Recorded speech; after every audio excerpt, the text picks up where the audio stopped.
Isté, že sú to experti, hej, chlapi, ktorý bol taký, no, zabil chlapa, hej, a teraz keď mi prišli na porodnicu, už si tak zvykli, hej, ale si zoberte, že teraz takí divokí chlapi prídu so mnou, jak ministranti. Vlasy, dlhé pasky, tak tie ženy iba, mamičky si myslím, bože môj, aby mi neporodili skôr, hej, jednoducho už len tak, poviem, on nabok a mamičky, jo, čo je, tu farár spovedá 3 kroky, áno, potom ja vysvetľujem, že čo a ako.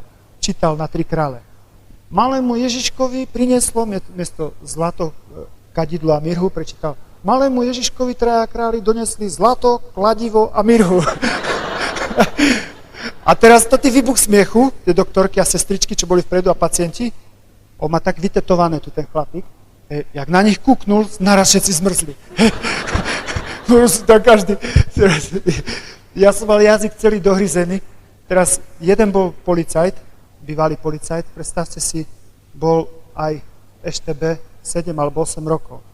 Hovorí, pozri, ty si pred tým farárom odpočúvacie zariadenia, teraz ti farár pomôže. Kapitán EŠTB u mňa bol. Hovorím, tu máš, poď, máš šancu aj ty. Poď, začne, veľa zlá mi narobil, nech mu Pán Boh odpustí, už je preč, ale z neho si chceli vystreliť. Bývali väzni a oni tak ako s policajtami sa nejako si nie, tak ho podali. My ti povieme, kedy treba zvoniť pri omši. No a teraz si predstavte, tí väzni, dvaja tu, a ten policajt tak vedľa mňa, zvonček, a ten mu kývli a on zvonil. Ja som už mal všetko dohryzané, už si myslím, bože, keby prestal dajak zvoniť, alebo čomu to. On zvonil, oni si srandu z neho robili, hej, a on to zvonil. A taká tetuška raz vstala, raz klakla, raz vstala, raz klakla. Ona tak po našom pospisky hovorí, ľudia, čo treba robiť? Skleknúť, alebo stanúť, alebo... Takže aj tak je. Teraz na lavabo, umývanie rúk. Teraz aj dneska sme to mali. Minulého roku som na to prišiel, alebo som si to všimol. Proste kňazi to vedia, ale ja som si to len minulého roku všimol. Ten žalm, 51., keď Dávid srešil v Betsabe. Veď ten sa práve modlíme, Pane, zmizo mňa moju neprávosť a odmý ma od mojich hriechov. To je tak nádherné. Prvnež kňaz začne najsvätejšiu obetu, tak symbolicky si ide umyť ruky. Pane, nie som hoden, aby som sa ťa dotýkal, ale povedz len slovo a duša mi ozdravia. Tento úkon pokory práve tuto robíme. Hej, toto tu. A si predstavte, zabudli mi v nemocnici, zabudli mi dať tú misku na lavabo. Naraz mi odbehol ten chlapčisko, si myslím, bože, kde ho zazom bude. Takú pásku, hej, teraz vlasy. Čo to on ide urobiť? Naraz, jak sa vrátil, donesol, ale viete, čo donesol? On našiel na chodbe, a to nie, že by si srandu robil, on to nie, museli by ste ho poznať. On hľadal nejakú nadobku, nenašiel, len na chodbe bola kostra, tak on z tej kostry ten deklik, toto som raz zobral.